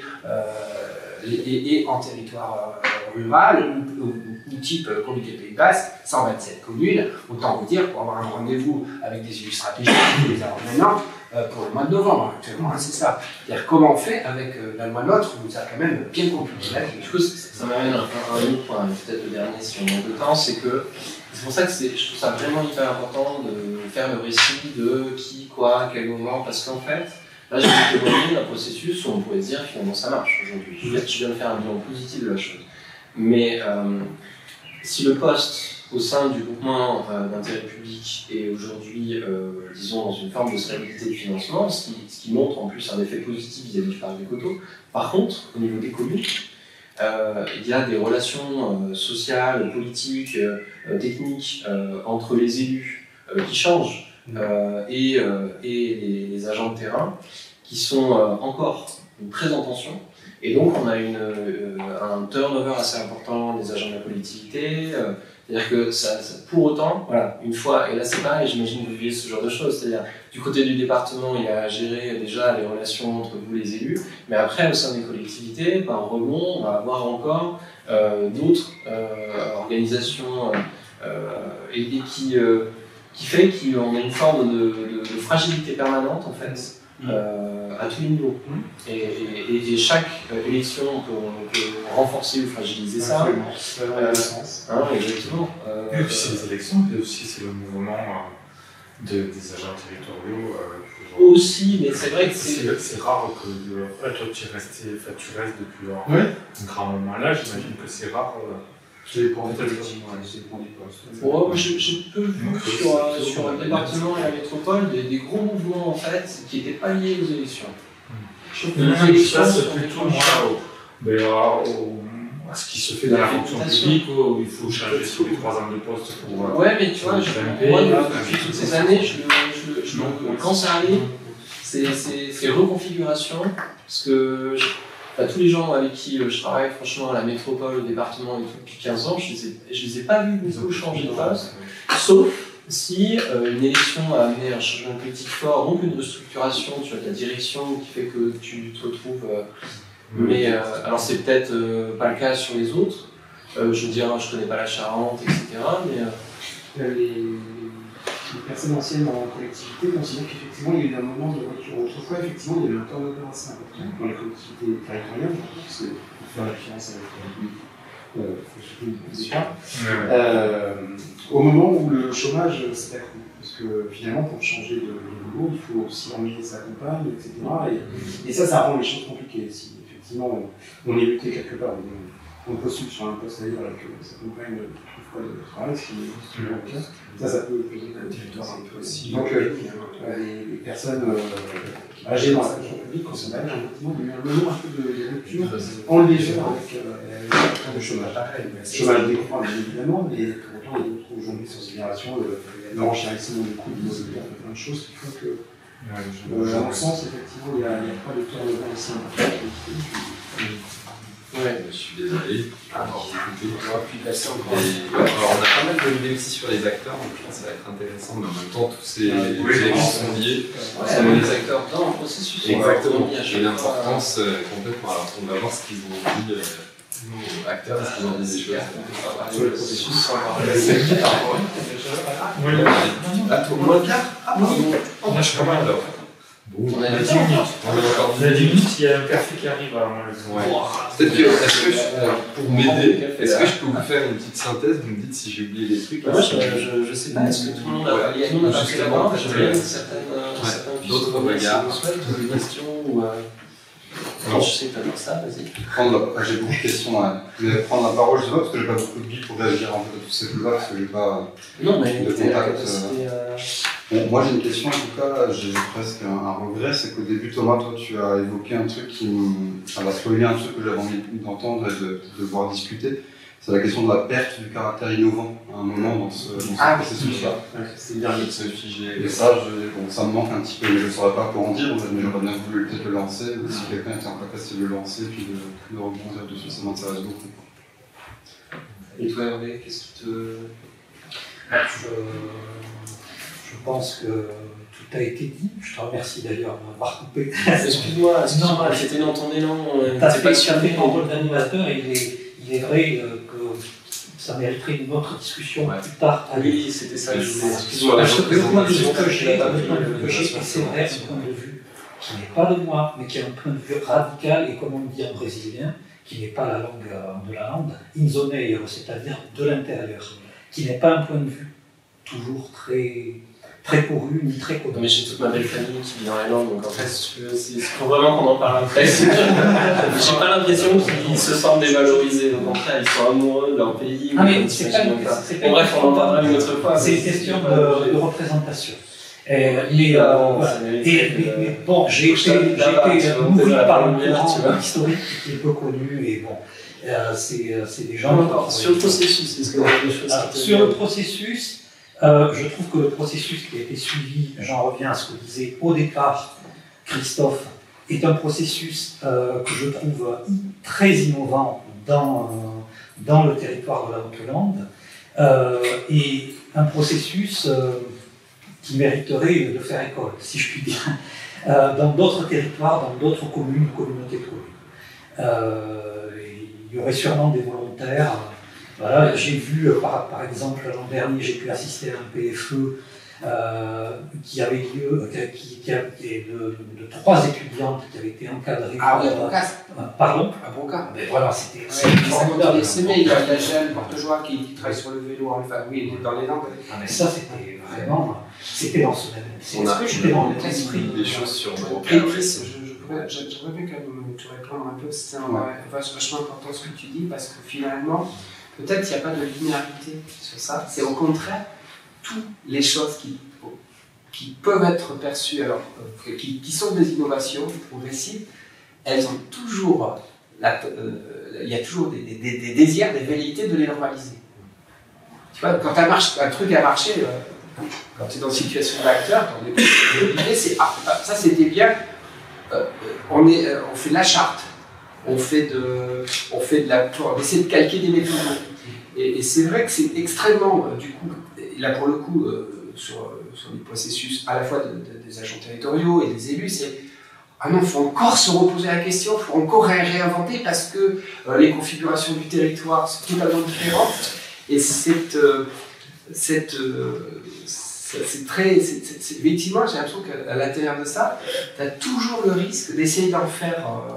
Alors c'est vrai que c'est tendu pour nous chercheurs, on se dit comment on exemplifie des choses, on a un peu ce devoir d'essayer de monter en théorie, et bien à la fois, il ne faut pas monter trop parce que du coup tu réifies le truc, et du coup ça devient une espèce de nouvelle doctrine, quoi, et qui se prend le mur, parce que effectivement on a cité beaucoup, on a chaque fois besoin, merci Benjamin de le rappeler, à la fois il faut presque nommer des gens. Parce que c'est des personnalités, tu remets dans l'humain, et c'est vrai que depuis qu'on a réinvesti la question du paysage par l'humain, le social et tout, on s'en est mis sacré bête de complexité, parce que du coup, cet humain, il faut l'accepter dans toutes ses contradictions. C'est incroyable, c'est vrai que considérer le Baccaris, alors ça fait des années qu'on s'échine à essayer de la résorber. Des contradictions comme ça, on en a tous les jours à régler. Donc, évidemment, c'est très important cette dimension-là qu'on n'a pas assez abordée, mais c'est pas en fait, c'est pas un moment, tu vois, on lance un processus d'innovation, puis il trouve sa règle, il a son espèce d'étiage, tu vois, puis après il va se mettre à redescendre. En fait, en réalité, il est menacé dès le début. Enfin, je sais pas ce que vous en pensez les autres, mais s'il n'est pas menacé dès le début. Pas menacé, le mot menace c'est peut-être trop fort, mais il a ce risque, en tout cas, il a cette dimension-là et souvent que justement pour prendre l'exemple exactement concret là, sur cette petite exploration autour de la question bioclimatique, eh bien, ça a été compliqué parce qu'on a envie d'en faire tout de suite le nouveau livret. Enfin, et ça fait quelques jours, pour être extrêmement précis, que je me prends la tête avec ça. Je me dis comment j'arrive à garder l'essentiel, parce que l'idée c'est de faire ces 3 bouts de maquette, d'essayer de mettre passer à une autre échelle, comme ça puisse faire. Mais, et puis on me ramène, puis à la fin je me dis mais non, parce que quand même cette réflexion elle s'est plutôt faite sur les Hauts de Bayonne, tu vois, dans un contexte paysager, géographique, d'exposition à des vents qui n'ont rien à voir, que de le reproblématiser sur Saint-Frédéric-Samba ou sur or, on a tellement envie de cette sécurité voilà, ça, je sais pas si ça répond à ta question, mais je pense que c'est vraiment on a regardé la contingence qui est faite souvent dans le cahier des charges, où on demande à développer du projet qui soit à la fois innovant mais réplicable. Donc, et réplicable dans d'autres contextes. Dès lors qu'il est répliqué, il est plus innovant. Voilà. Qu'est-ce qu'on peut décontextualiser dans le projet, qu'est-ce qu'on peut garder sans très ça, moi je pense qu'on ne peut pas garder l'ensemble du processus. La seule chose qu'on peut garder, c'est des moments, c'est des dispositifs, c'est des conditions de travailler, des charges, des façons de travailler. Le processus, il est forcément. Il y a une certaine autonomisation du processus en fait. C'est ce qui fait que moi, souvent, on m'interpelle pour témoigner sur ce que je connais du processus du parc des coteaux. Il y a d'autres parcs naturels urbains partout en France, enfin pas partout, mais il y en a certains. Et ça m'est arrivé qu'on téléphone, technicien, ou même les élus, pour essayer de comprendre comment ça peut être réplicable. Et évidemment, la discussion tourne plutôt autour de qu'est-ce qui fait que ça a été possible pour telle ou telle raison. Mais on a une succession de choses qui sont absolument pas reproductibles. Des histoires de personnes, des histoires de choix politiques, de moyens, techniques, même de géographie. La géographie leur importance là-dedans, il y a plein de choses. Par contre, je peux te dire qu'à certains moments, mais tu peux voilà, parce qu'il s'est passé tel événement, parce que ça devient un échec, puis il y a une nouvelle élection, un changement. Voilà. Tu peux mettre en œuvre un dispositif peut-être qui relance la machine. Du coup, j'ai un exemple là-dessus, je vais peut-être terminer là-dessus. C'est bien qu'on rebondisse sur cette question de la perte de l'innovation. C'est que, par exemple, on a voulu développer les covoiturations par des motos. On a été confronté à un problème, c'est qu'on a voulu l'internaliser, donc il fallait salarier une personne. Salarier un berger ou une bergère en collectivité, ça posait la question de son contrat, de ses horaires, enfin c'était un bazar sans nom, et ça demandait en fait une capacité à créer un poste assez spécifique qui nous semblait pour nous innovant, on pourrait le caractériser comme ça. Il s'avère que dans nos recherches, on découvre qu'à ça ne me revient pas. Bref, il y a une ville à Évreux. À Évreux, en fait, en France, ça fait plus de 15-20 ans qu'ils ont un berger municipal. Donc, je fais ce que je viens de dire, je parle du coteau, berger, je les appelle, je prends attache avec eux, ils m'expliquent tout. Il s'avère que le berger, c'est le même depuis tout ce temps. Donc, en plus, formidable, il a vraiment toute l'histoire. Mais je m'intéresse plus particulièrement à son contrat et c'est pas trop lui qui m'informe là-dessus. Il s'avère que du côté des pratiques pastorales, on est très différents. Là-bas, on est aussi sur une gestion d'espaces naturels, Natura 2000 en milieu urbain, mais enfin bref, on ne peut pas du tout reproduire le process en tant que tel. On a même la bergère qui a été là-bas et qui s'est dit mais ça n'a rien à voir, etc. Par contre, son contrat de travail, un des éléments en fait, nous a aidé à alimenter en fait notre propre processus, ce qui fait que on a répliqué certaines choses d'une certaine manière. Mais comme c'est un agglomérat de plein d'autres choses, ça crée forcément quelque chose de nouveau. Vous voyez ce que je veux dire ? Donc ça vient conforter ce que tu viens de dire. Et de la même manière que si demain quelqu'un s'inspire de nous, on peut lui donner des billes. Et puis en plus, c'est bien, ce process ouvert, il est hyper intéressant à observer, parce que comme c'était de collectivité à collectivité, il y avait cette volonté aussi de partage, de développer les services publics. Et au même titre que l'apport qu'avait fait l'équipe sur l'Atlas des paysages d'Auvergne est aujourd'hui complètement différent. Les grèves sont encore là, mais l'équipe est différente, le lieu est différent, vous êtes là, les élus, etc. Donc on peut avoir des choses qui se retrouvent, mais l'ensemble en fait est peut-être innovant. Ce qu'il faut, c'est vrai que par rapport au nombre du programme de recherche en immeuble, en marge d'immeuble, c'est vrai qu'il faut toujours veiller à ce que la marge continue d'exister.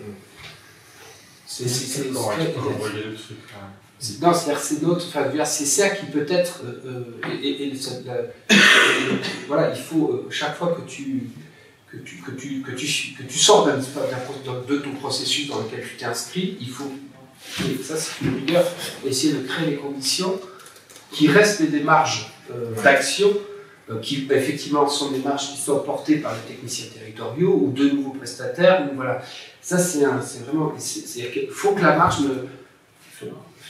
reste marge, au sens marge, je veux dire par là c'est l'épaisseur, qu'on garde un territoire entre le sûr et le non sûr. La marge de manœuvre. Voilà, la marge de manœuvre.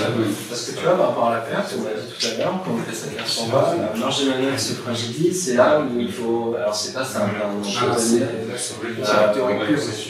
mais effectivement. Destruction, création, non, il n'y a jamais de destruction, création. En fait.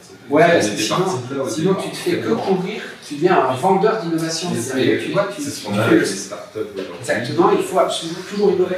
Mais une injonction à l'innovation. Alors, ça devient une espèce de norme. Par contre, l'innovation qui est des ruptures, en fait. On est vigilant là-dessus, parce que les gens qui travaillent sur l'innovation sociale aujourd'hui. Ils sont pas sur autre chose, sur des réflexions sur leur projet, en tout cas. Oui, mais on en vient quand même à cette question. Il y a sur le réseau de l'économie sociale et solidaire, on vient à dire cette injonction à l'innovation peut aussi pousser à fragiliser en fait. Finalement, parce qu'on en perd de vue ce qu'on a déjà mis en place, il faut déjà faire du nouveau, alors que l'idée c'est de faire vivre en fait. C'est plus de faire vivre sa marge de manœuvre pour continuer à apporter des choses, plutôt que de faire vivre. En fait, moi par exemple sur le pâturage, ce qui m'intéressait pas, c'était pas. On cherchait pas à faire l'innovation, et heureusement qu'on n'a pas eu cette injonction-là. Ce qu'on voulait faire, c'était de faire ce projet. Il s'avère qu'on peut le caractériser là-dedans. Mais ce qui m'intéresse, c'est de garder ma marge de manœuvre, comme tu viens de le dire, pour que ce projet continue, etc. Et que j'ai l'agilité en fait. Je voulais parler de ça tout à l'heure, j'ai pas eu le temps, mais c'est une question d'agilité en fait. Hein. Oui, l'agilité, le problème du mot, c'est pareil. Il est pompé par les néolibéraux. Ouais, complètement, mais après il faut des bons. L'ouverture de la marge de manœuvre, moi je trouve que c'est pas mal. Enfin, on peut s'y réapproprier. Moi, ça aussi, ça peut être repris par des libéraux, comme pour le moment, tout est repris. Ouais, non, mais voilà. Non, mais moi j'ai regardé, alors, je sais plus, il y a 15 jours, là, sur la question des territoires d'innovation. Je ne sais pas si vous avez vu ce dispositif, là. Voilà, on est sur la question de l'innovation, forcément, on part de rien et on crée quelque chose de nouveau. Start-up et autre chose. Quoi. Ouais, tout ça est sous-tendu par les appels. Aujourd'hui, tout le monde passe par les appels. Tout le monde met en concurrence le territoire. L'État,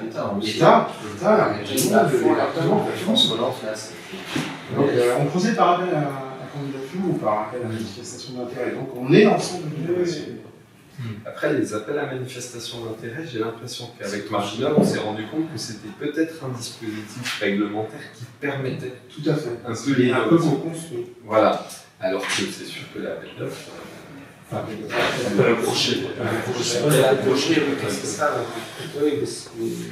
Ça, c'est hyper dur à. C'est un enjeu majeur parce que. Puis les financements, tu passes par les appels. Voilà, tu passes ton temps à te reconfigurer la tête pour choper le prochain appel à projet, que tu tentes de détourner pour maintenir ce que tu as commencé à faire. Tu réexpliques quelque chose. Quelque chose un peu en subs, comme on dit.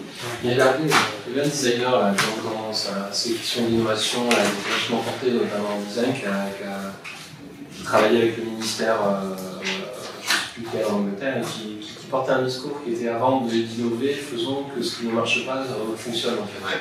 S'intéresser à l'existant pour le développer plutôt que de chercher à le transformer en fait. Ça, vous l'avez dit en tout début. J'ai d'abord évalué. On n'évalue pas assez la puissance. Oui, bien sûr. Parce que comme tu es toujours à la course à remonter ton appel à projet, tu ne prends jamais 5 minutes pour te dire, putain, voilà, on avait cette Les échelle. choses qui sont plus faciles à évaluer les uns que les autres. Ouais, évidemment. Mais mine de rien, quand même, ça permettrait de positiver les trucs aussi. Parce que c'est toujours, allez hop, poubelle, panier, l'innovation, c'est-à-dire que tout ce qui est innovant, regardiserait. Tu vois, du coup, tu ringardises des trucs qui sont qui fonctionnent très bien et tu veux toujours réinventer le métier. Ou alors tu refais ce qui a déjà été fait. Ouais. On a eu plein de soucis avec cette question d'innovation, parce qu'on a vu aussi plein d'alternatives, qui n'étaient pas nouvelles. Les sérieux, c'est quand même un truc très ancien, qui existe depuis plusieurs siècles, qui apparaît très innovant. Hervé, grâce à ces réseaux, nous a présenté une équipe de chercheurs qui a documenté une maison dans la Myriade, dans certaines pièces de bois, qui étaient pratiquement moyenâgeuses. Et la pièce d'à côté qui avait été raboutée au 19e, et puis on avait des pièces du 20e siècle. Et quand on se galvanise toute la journée du réemploi, qui s'appelle comme ça, on avait face à nous le réemploi et dans la carte mère du logiciel landais, depuis, on ne sait même plus quand, parce qu'après l'habitat modulaire. C'est ça qui est invraisemblable. On le retrouve dans les Chiabas et tout ça. Moi, tu vas voir les termes, les retrouves dans le domaine à Breton, c'est la même chose. Oui, c'est-à-dire que. Lénine, tu le refous dans le domaine, et après, il finit dans le cœur. Mais oui, exactement, tu peux retrouver.